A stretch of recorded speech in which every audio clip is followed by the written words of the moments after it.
we're curious about our customers and we're curious about what they know. And then we create a very pragmatic process that we bring the entire team through. We can get the best insight about the customer, the best of the team, and we can bring it all down together to a really clear plan so that everyone is 100% aligned.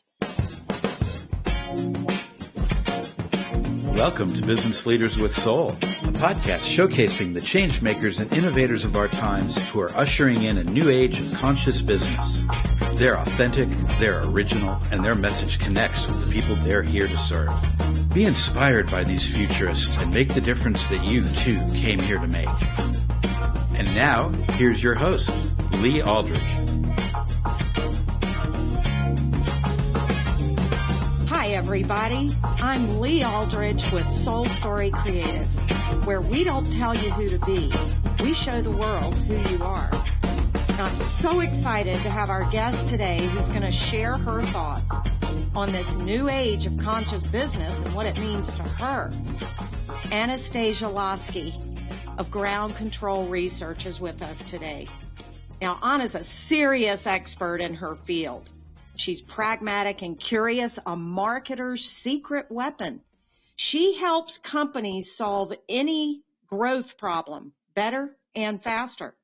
She's a strong, confident entrepreneur who does hard things without flinching. Everyone enjoys Anna's optimism and direct, matter-of-fact, why would you do something else style. She's not afraid to disagree with you, even if you have more expertise. And it's because of this honesty and her desire to help that others love her no-nonsense, pragmatic approach to decision-making. You can be sure that the action Anna takes or recommends is grounded and it gets results. Anna's a funny character with lots of interesting stories that seem to come from someone who is a wise old soul. Anna's somebody you can talk to. And I am just so happy to have you here, Anna. Welcome. Thank you, Lee. Thank you so much for having me today. And I'm super excited to have this conversation with you. Yeah, it's an important conversation. And I think this quote, we worked together on your brand story and it was just so much fun. But this quote just cracked me up. If you don't want to get on the rocket ship, you're welcome to stay on Earth. I mean, it's like what you're giving us is a way to really leverage digital marketing and the new age of conscious business in a way that makes us human, that treats people as human, and is a much faster, like you say, faster and better approach to solving business problems, really any problem, Anna, if I was to say. But what I want our listeners to hear is your story first. How did you get started and what was a major challenge early on? I mean, let's just come right out with it. You've been on the planet, a few decades, not as many decades as me. And your wisdom and your approach is so wise. That's why I say this wise old soul. What happened? What was your major challenge that took you into this? Yeah, absolutely. I mean, I think if you wanted to step way back in time, my major challenge was being born a child who just never stopped asking why. I really didn't grow out of that 3-year-old mindset. And now it's really serving me well. But in the beginning and into my sort of earlier in my career, I've always been attracted to that entrepreneurial thing. I've always been doing little entrepreneurial things. And I decided, in college, I said, I want to work in an entrepreneurial world or want to work on innovation, helping companies do really new things and big things. So after college, I moved out to San Francisco and I started to get involved in Silicon Valley and working with some super high growth startups and also working with, really robust innovation departments at large multinational companies. And the cool thing for me is that the things I liked about that are the things I still do. Being curious, bringing new stuff to market, and figuring out what is the thing that we need to do to get this out there, to reach more people with it, to get something that people want into those exact people's hands. The challenges, going back to your question, were that in sort of the working model that I entered into, I always felt like I'm just working a ton. I'm not really getting anywhere. Like, it's very stressful. There's a lot of toxic behaviors, a lot of toxic energy, frankly. And so it wasn't until about 6 years ago when I started my own firm that I really felt like I could take off that heavy coat that I was wearing, and really just start to focus in on what I can do, what's my sort of unique skill in helping companies grow, and using insights from their customers and using that question, why, to drive the way that they work. Yeah, you really got to just do it your way. But it didn't come without some real awakening for you. I think, what really strikes me is that you were able to see this toxicity of the environment of the corporate, what do you call it? The Silicon Valley corporate grind. Like, what was that like? Yeah, absolutely. I mean, I think the intentions at a high level are good. We want to grow as fast as we can. We want to bring this thing to market to the most people that we can bring it to in the shortest amount of time that we can bring it there. But where I felt observationally and through my own experience that there's a problem is, at what cost? And there doesn't seem to be like a solid boundary in a lot of companies and organizations, that have that high growth entrepreneurial mindset, to say, well, at what cost to our people that actually work here? At what cost to our customers, in the way that we end up treating them? So that is where I think I hit the friction of like, I want to help, but then I keep getting exhausted. I keep getting burnt out. I keep getting the opposite of my intended effect. So the only way for me to get through that was to step out of it and then still work with those companies, but to approach them in a different way, in a different relationship with those companies. Where you were empowered to really enact what you knew was going to get them there faster and better and get to market. Things have changed so much in the last couple of years for obvious reasons. And now we're in all this VUCA, volatility, uncertainty, complexity, and ambiguity, I think is the other thing. But, how does this affect, what have you seen happen from, say, 2019 to now? What is the effects? Yeah, absolutely. I mean, as someone who thrives in the uncertain future, this has been extremely positive for me. In many ways, like from a business standpoint, I don't think that, economic volatility and tragedies like the pandemic are a good thing necessarily, but the effect on business has been profound because it has caused companies of all sizes to really start to take a look at what are we actually doing here and what is the real way that we're working, and is the way that we're working and the way that we're problem solving and the way that we're choosing to operate, is that really in line with what we're here to do? And how can we make that better? And I think in some ways there's no more limits on the way that companies, people at companies want to work. And so the more companies that recognize that and lean into that, the more excited I get. And I just feel like, wow, I'm on the I'm on the verge here with so much of this. And it's like really exciting to me because, just as a small example, prior to 2020, I would have clients that, they'd get introduced to me, through my network, and they'd say, wow, we really think you could really come in and make an impact here. But, we need someone who comes to our office 3 days a week to do this. And we're not open to anything else other than that sort of model. And then, 2020 hits and suddenly everyone's like, oh, like she can get it done in one workshop per month, actually, not 3 days a week in an office, right? So it just has opened saving the money right there. Well, yeah, and it's not even, it's just opening up to more possibilities in how we do things. We don't have to do it the same way as we always have done it. And I've always been saying that. So now it's like kind of I feel much more aligned, and I hope that more business people, I seem to note that alignment is there, or getting there as well. And I'm seeing this across the board.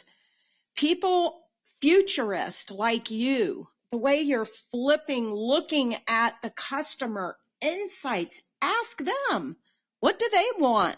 Then make your product, but it's like turning it around, and it seems so simple, but it's profoundly innovative because we've been so stuck in that hierarchy top-down box, and it's not that anymore. So what I'm hearing is, more of this possibility and unlimited, leaning in to like, how am I going to solve this problem? Right. And how do you approach that when you've got a knot in your stomach and you're like, I've never been here before. You're a CEO of this big company and you've got to take them to the next level. And I'm awake at night. What attributes do we need to approach this? How do you do this? Yeah, absolutely. I mean, I could say a lot of things, but what it really boils down to for the CEO, the CMO, the executive who's grappling with growth and how we're going to get there is, the traditional model is really like, we get a bunch of smart people with a lot of really great expertise into a room, they're subject matter experts, and we, as the leader, we facilitate a creative conversation that results in, here's a series of strategies and corresponding actions that we're going to take as a team. There's nothing necessarily wrong with that, but generally what that is missing, at least in my experience, it is missing the very clear context that comes before that conversation of what is it that my customers actually care about? Not what do they care about like right now, but what do they care about next from me? What do they care about receiving from me in year 2 or as a second purchase, right? And it's not that you have to have all of those answers, but by having that perspective and being conscious of that and using that as your framing for the conversation, you end up getting a lot more mileage out of those subject matter experts that you've brought into the room. And the other thing is that the problem actually gets solved, because if we just go with whoever's the loudest voice in the room, or whoever's the most creative, or whoever's the most impressive in their ability to articulate their idea, right? We don't know. We don't have any certainty that what we're doing is actually going to get us closer to the goal. And with that doubt, even if it's a little bit of doubt, it lowers the coherence of the team around the execution of it. Wow. So what I like to bring to companies is the opportunity to create a space where we do talk about the possibilities, where we do talk about what the customers are doing, what they like, what they want. We're curious about our customers and we're curious about what they know. And then we create a very, I'm always saying the word pragmatic, a very pragmatic process that we bring the entire team through so that everyone is 100% aligned. And, I was speaking with a friend actually yesterday about what I've learned in doing this for more than a decade now. And one of the things that I've learned is 80% good enough insights and 100% ownership by your team is a lot better than 100% insights and zero ownership, or 0% insights and 100% ownership. So there's some math for you because I'm a math person, but it's really about creating a process through which we can get the best of insight about the customer, the best of the team, and we can bring it all down together to a really clear plan that everyone knows is going to work. That is freaking brilliant. That old rule, the 80-20 rule, 20% of the people do 80% of the work. And it just occurred to me that is the old paradigm of the top-down hierarchical corporate approach. And what you're saying is, let's understand who we're serving at 80%. Strive for 80%, and then you're going to have your team. And that's that whole collaborative piece, the sharing of ideas, the realization of each person's superpower. I guarantee you, if back in Silicon Valley in your early days, if you'd have been recognized for your superpower, they would have been more successful. They would have excelled more, but they were too busy with their meeting, like you just described. We're going to whiteboard the hell out of it, I mean, I can whiteboard it. I can whiteboard Forex revenue all day long. Right. And the biggest thing for me is time, Lee, because eventually, I'm very persistent and I'm very resilient.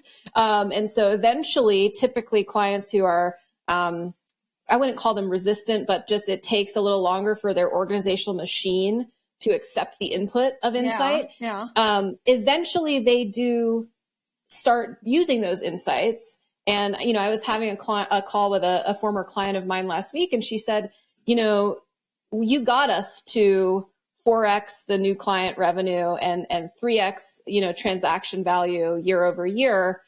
The thing that is a warning that I would tell you to tell others is we listened to the results of your process later than we needed to. We could have just implemented that right away, but organizationally, there were some people that weren't aligned and it just took longer. And my whole thing with working with startups is speed matters. Like speed matters more than nearly anything.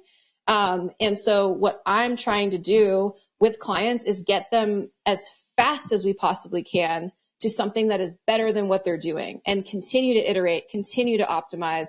But let's not just stay stuck in loudest voice in the room or most creative voice in the room or most senior voice in the room. Let's get to an output that's faster, that is driven by insights, that's going to get us to that next step. And then we do that step and we get the results of that step. And then we continue to do that same process again and again and again and iterate on what we've learned to just make it better and better and better. And the more you do that, the more you get those dangling people to come into alignment and it speeds up, but it's critical. Right.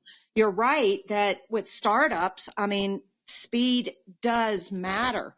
Here's something that addresses that, something you said in one of our conversations during the brand messaging journey, was you're sitting in these meetings.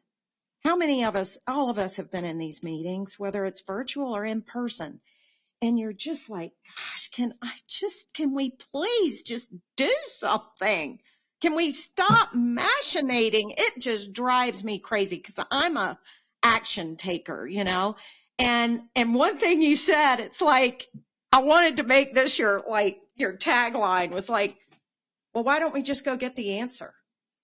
Right. Like, just go get it. Like, why are you keep talking about it? Just go get the damn answer. Right. What'd you say? You said, just go get a cup of coffee and I'm going to go get the answer. By the time you finish your coffee, I'll have the answer and we can be done with this meeting. We've been here for 43 minutes and it's time to go.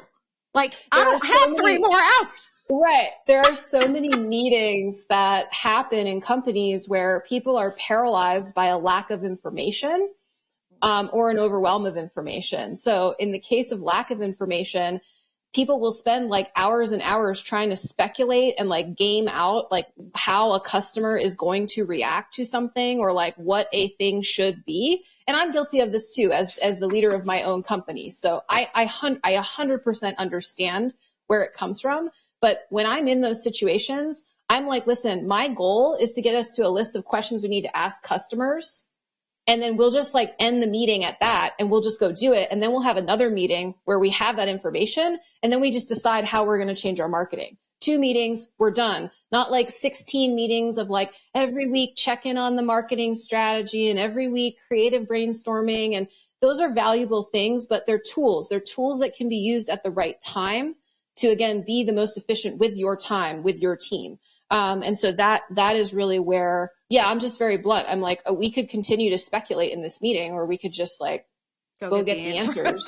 Let's figure out how we're going to do that. Cause that sounds like it would be more, helpful, right? More my goal is just to help. Yeah. Right. I think people, you and me, just learn the shortcuts. It's like, stop with the BS, just go get it. Right. But that's the thing, is what you're doing, it feels like to me, is that you're finishing the job that so many companies go for. They get the reports from a company, from a firm, say a market research firm. they get the reports, and they get the big stack of reports, but then there's nothing. There's nothing before on what to ask the people. And then they get these reports in the middle, but then there's nothing after. So it's like they're delivering step 3 of 5 steps, and there's nothing for 1 and 2 and 4 and 5. Yeah. And there's no engagement around it. And I know this because I used to work at a large market research firm, and I used to work as an in-house market researcher at a couple of different, companies, small companies, medium-sized and large, companies. And from being in the seat, making those reports for clients and delivering those reports, a lot of the time it got actioned on, but it's not the same as if the company actually owns, not the company, the individuals who are supposed to use the results of that actually own the thing. Like, I think market research is kind of dead in a way. And I know this is a controversial statement. And Lee, when I said that, you kind of, when we were doing the brand work, you were like, what does that mean? I fundamentally believe that as business owners, like let's say you're the CMO or you're the head of, product marketing or the head of marketing at a company, if you decide to create this very clever set of insights that you want to know about a customer, and then you just hand that 100% over to some other person, some other team, and then have them come back to you with that information, you have no idea, like, what even happened there. You might believe that you know, but trust me, in actually doing the work, you don't actually know. There's a lot of assumptions that were made without wanting to bother you, the client, with a question. And because you shopped it out in a way, even if it's internally shopping it out, because that happened, everyone else around you that is looking to you for the answer at the end of it doesn't really believe in the answer because it didn't come from you.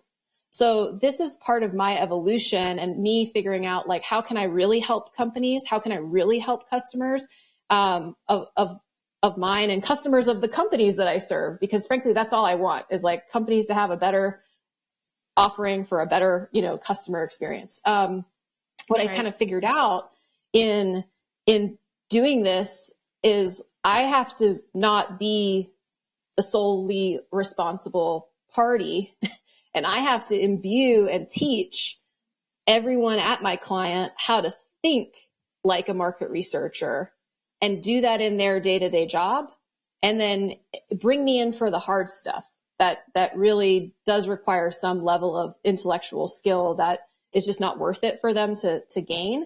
But facilitating people's learning of how to think like that, not just about one problem, but about all problems, that is the difference between my clients that succeed at, a little bit versus my clients that blow it out of the water in terms of 2x, 3x, 5x, 10x growth. It's getting that thinking, that insights-led problem-solving thinking into the way that they work.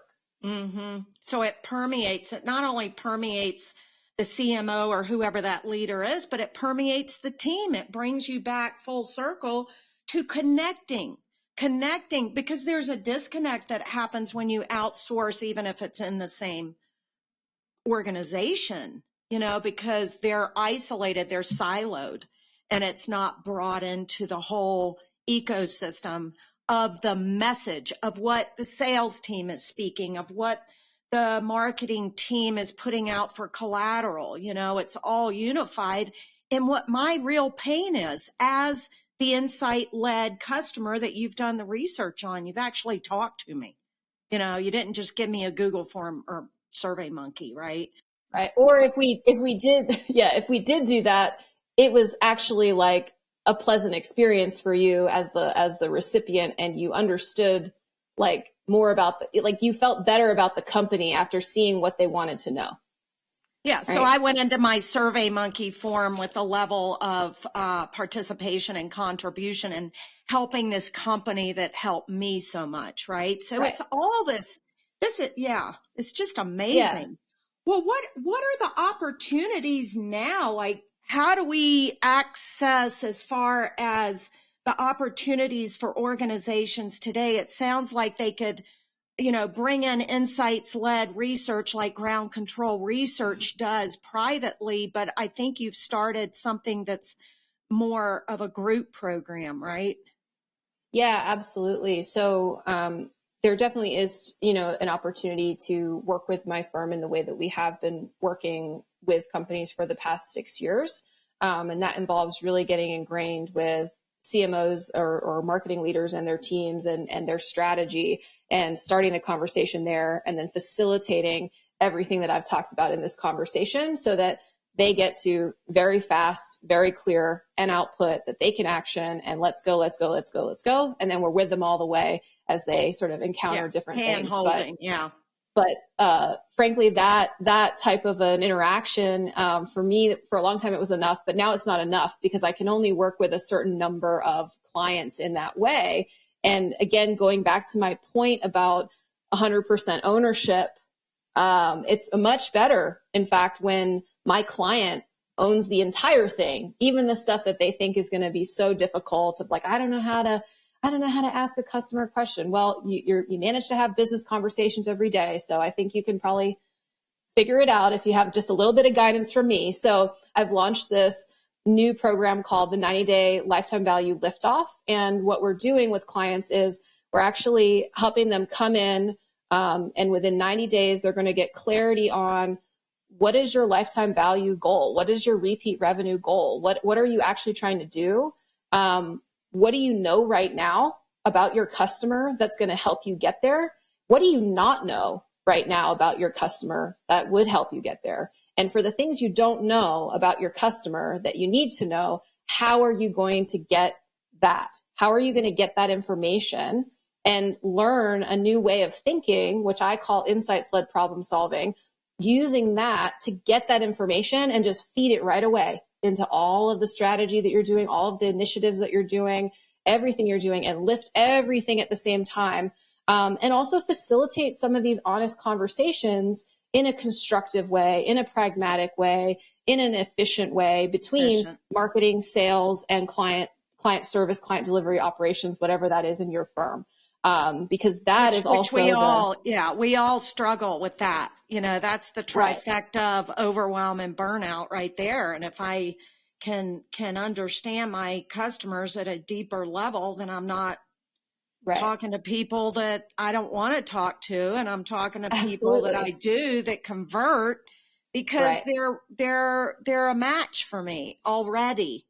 So it's the time factor, right? The time thing. Exactly. And within the organization, right, if we can get marketing's goals and sales's way of experiencing the customer and the challenges that our wonderful operations folks who I'm not an operations person. I don't even understand how they are able to do all these wonderful things. But they're oftentimes mad in a way or resentful of what sales and marketing have done up until that point, right? How do we get a triangulation going between that, where instead of everybody saying, well, if you do this, it sounds good. If you do that, it sounds good. Okay, you didn't do that. All that sort of weirdness. If we just get it all around, everyone agrees that the customers need this. And then this is what we're going to do as individual stakeholders to get that to happen. That's right. That's right. That is what we're building in 90 days, is an engine in your company that will do that forever around lifetime value. And it's better to have the 80% of the insights than 100%, because that's what it is in brand story development. We get the clear message, the clear cohesive message. It doesn't mean it's not perfect. The biggest room for improvement is the room for improvement. But what the important piece is get it into the marketplace at that point. Right. Get your message out there and keep it the same. So in this way, you want everybody on the team understanding these 5 things about this customer. And there may be 5 more, but let's focus on these 5 and addressing these 5 to get the conversions and the interest and the attraction. Absolutely. Okay. And a big thing that we work on in this program and just in general working with clients is, how do you prioritize? What are the 5 things that are going to be the most impactful for me to learn from my customer, so that we're being efficient with our time? Because what I hate to see, and I oftentimes get brought in after this has already happened, where a company said, hey, you know, I need some customer insights. They talked to a market research firm or some sort of a firm about it. And they got a huge, you know, like I'll receive sometimes like 100-slide deck from a firm that put together a very comprehensive picture of the customer, the market, whatever the big questions were.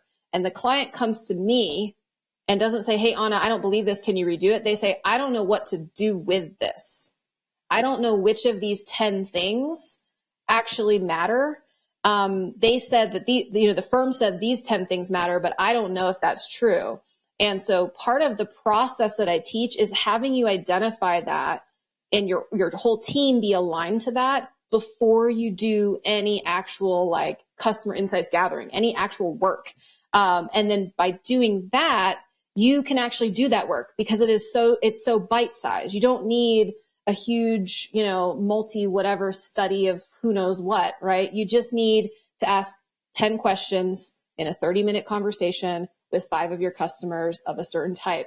Like it gets to be so simple that, you know, and that's the thing that's kind of what I found to be very mind-blowing when working with people is that's what they're like, oh, now I know that the priority, I can do this. And that's what I want is people to be able to own it themselves and not need someone like me to like do some magic, because it's not really magic. It's just like if you're me and you do a big study, it's just because you have the ability to like structure out a ton of different topics in an outline, really. So like, let's make the outline be really small and then you can do it.